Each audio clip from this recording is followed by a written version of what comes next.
Ukraine pledges cooperation on getting to the origins of Russiagate as the Justice Department confirms an investigation. Hello, this is Robert Romano, Vice President of Public Policy with Americans for Limited Government, dailytorch.com. Hit that subscribe button.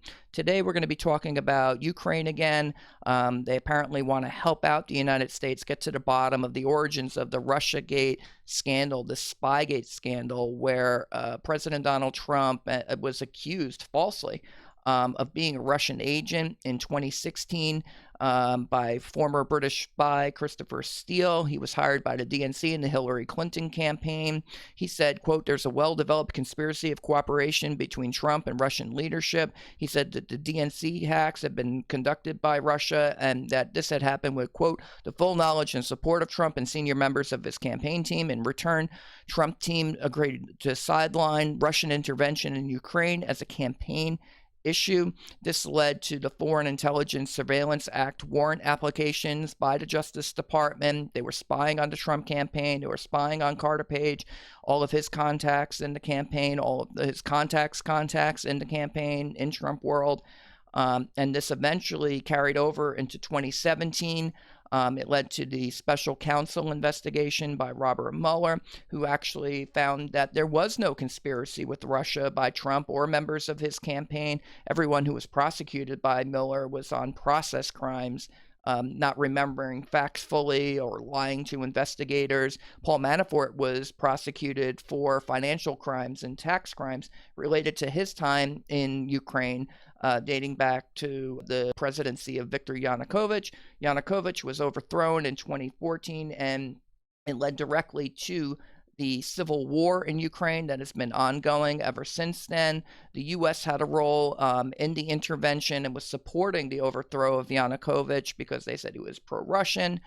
And so this has led to a destabilization of the entire region. It's risking war between the United States and Russia over Ukraine. And so it's just a big mess. So President Trump, he gets elected, and everyone's accusing him of being a Russian agent to do with Ukraine. And so he eventually gets on a phone call on July 25th with the new president of Ukraine, Volodymyr Zelensky, and Nancy Pelosi, House Speaker, a Democrat, she's accusing President Trump of pressuring Zelensky by withholding military aid in return for, she says, an investigation into Joe Biden. But when you look at the transcript of the phone call, which the White House released instantaneously, you don't find any pressure.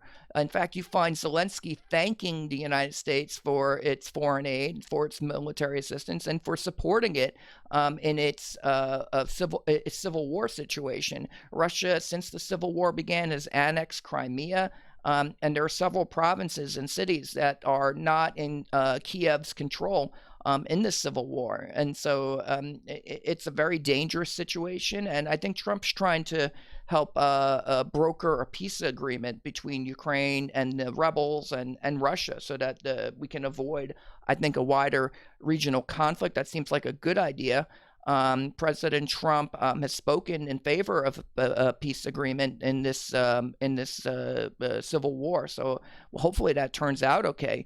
But here, Zelensky is not showing any pressure. He's saying in the conversation with Trump that, quote, "It turns out even though logically the European Union should be our biggest partner, but technically the United States is a much bigger partner."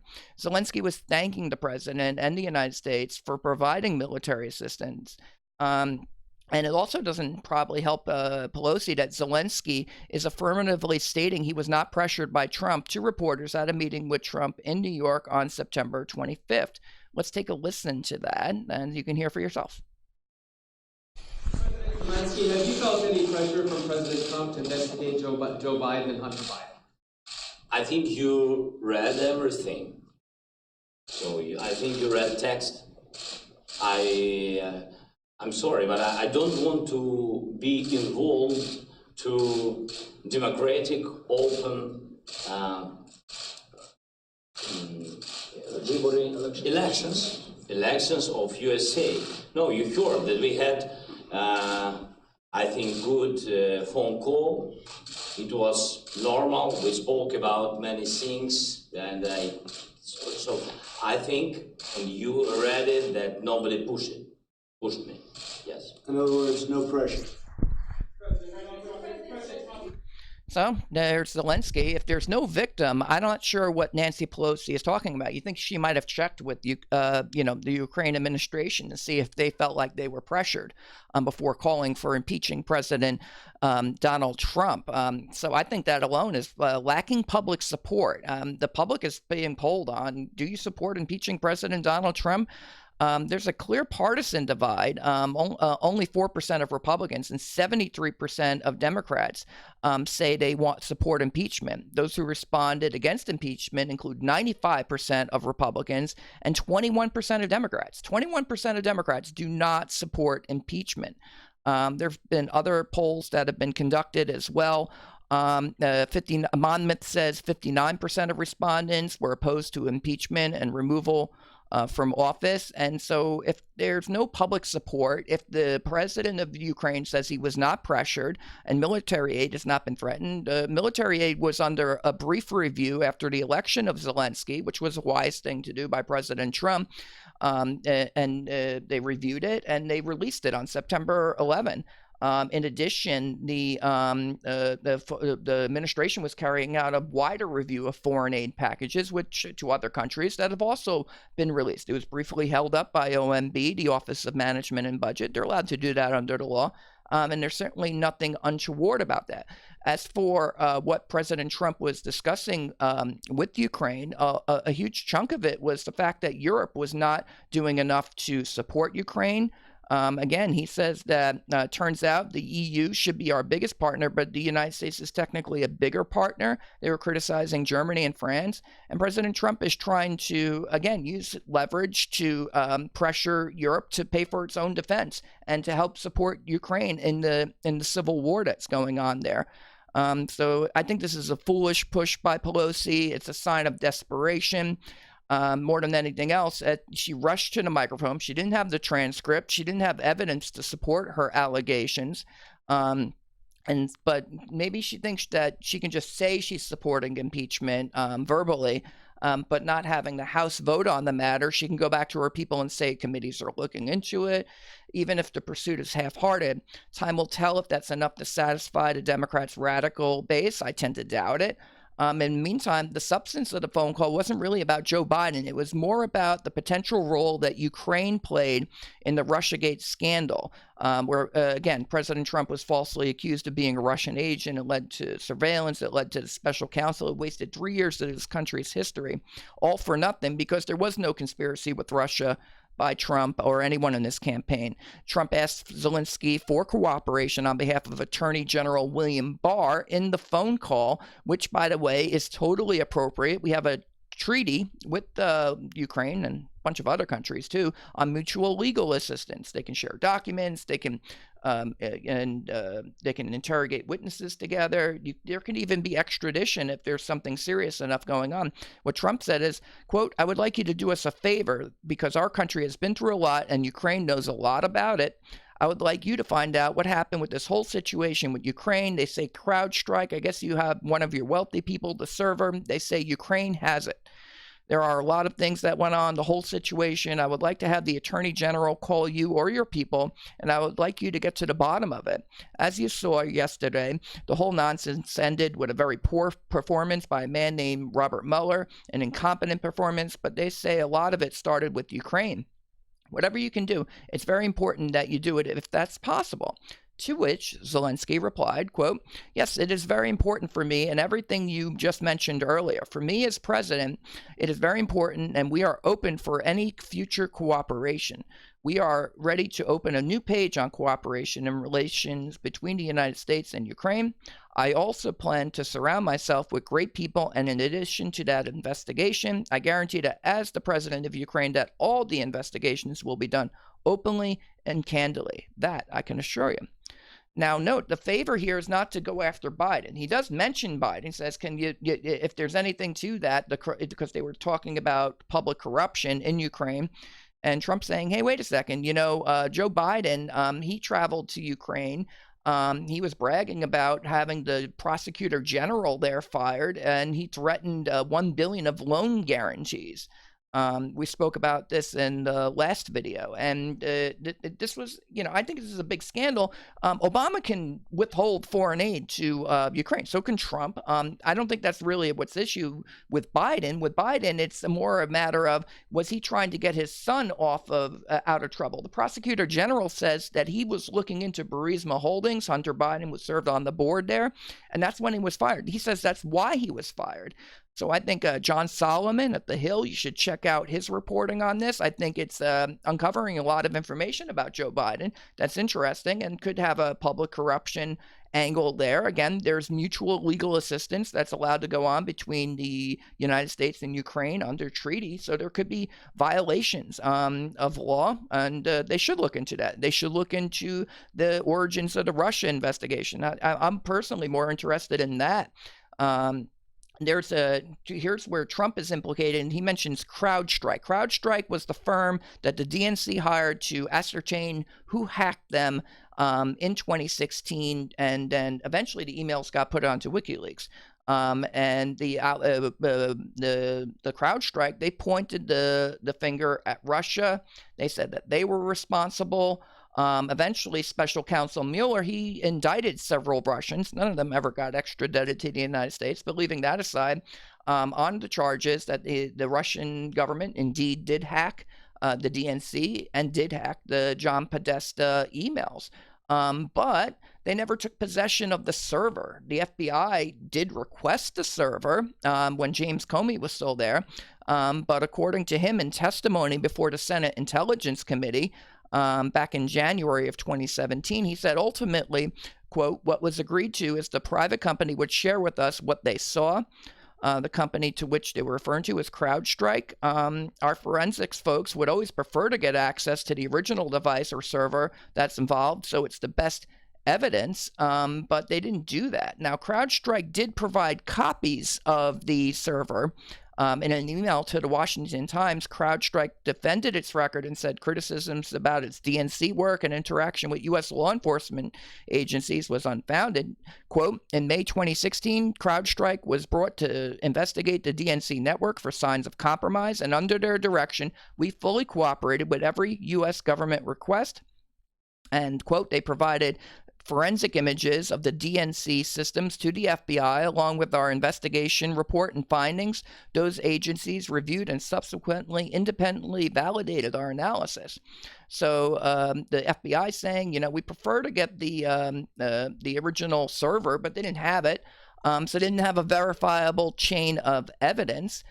Which could be problematic if they ever wanted to actually prosecute those Russians. But again, leaving that aside, Trump thinks Ukraine has some information about this. He thinks that a large part of the election interference in 2016 actually originated not in Russia, but in Ukraine. Politico had a piece in January 2017 about Ukrainian efforts to sabotage Trump backfire. This was by Kenneth Vogel and David Stern. Quote, Donald Trump wasn't the only presidential candidate whose campaign was boosted by officials of a former Soviet bloc country. Ukrainian government officials tried to help Hillary Clinton and undermine Trump by publicly questioning his fitness for office. They also disseminated documents implicating a top aide in corruption and suggested they were investigating the matter, only to go back away after the election. And they helped Clinton's allies research damaging information on Trump and his advisors, a Politico investigation has found. So there was interference also by Ukraine, in addition to Russia, and Trump wants to find out about it. So he's asking Zelensky for help. Again, we're allowed to do that, mutual legal assistance treaty. And I think the American people want to know what happened here. We just went through the special counsel investigation, who found that there was no conspiracy. We know that the allegations were hired by the DNC and the Hillary Clinton campaign, and that they were based upon false information. Steele says he was talking to Russians. Maybe there was Russian disinformation. Maybe the sources weren't what Steele said they were. And so there could have been a problem with the sourcing there. Attorney General Barr has since stepped in, and he is looking into this. He says spying did occur in 2016. and that this is going to be something that he's looking at. President Trump has given Barr declassification authority in May 2019 to look into this and to release anything to the public that's in the public's interest. DOJ Inspector General Michael Horowitz is looking into the FISA abuse allegations. In addition, U.S. Attorney John Durham is looking into the Ukrainian involvement in the 2016 election. This was just released on September 25. The Justice Department has revealed that U.S. Attorney John Durham, picked by Attorney General William Barr to look into the origins of the Trump-Russia investigation, is investigating whether Ukraine was involved in any 2016 election efforts.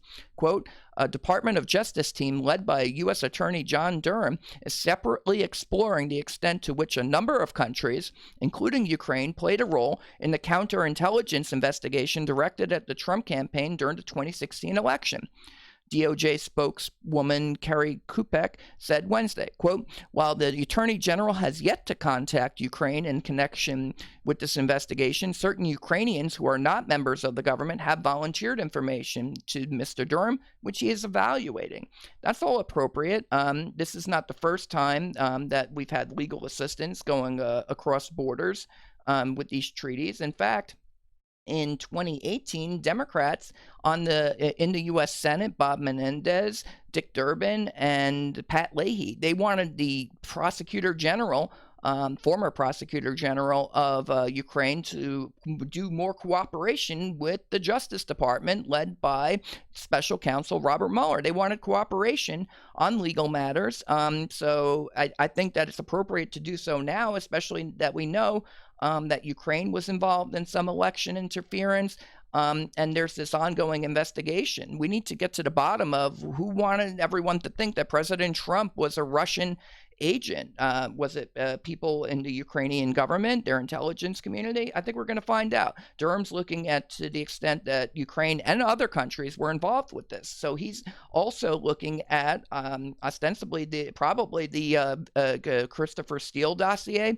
That's the centerpiece there. He was a British spy. So you have a British connection. You have Ukrainians.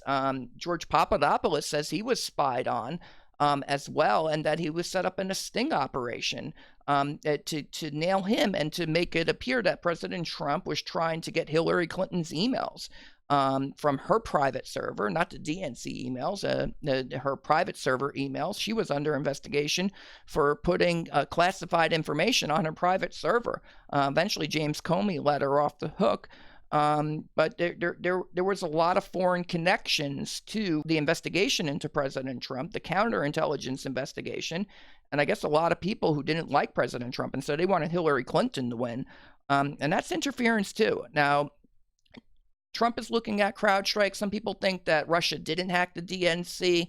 And so there could be something to that. Maybe they'd want to look at the servers. Trump says that Ukraine has the server. They want to get access to it. I don't know necessarily whether this means there's anything to what the president is requesting from Zelensky, but he's allowed to request it, whether on CrowdStrike or Biden, both referenced in the call. Barr is certainly allowed to and is supposed to be investigating what happened in 2016 and beyond with the surveillance of the Trump campaign and the false allegations that were made.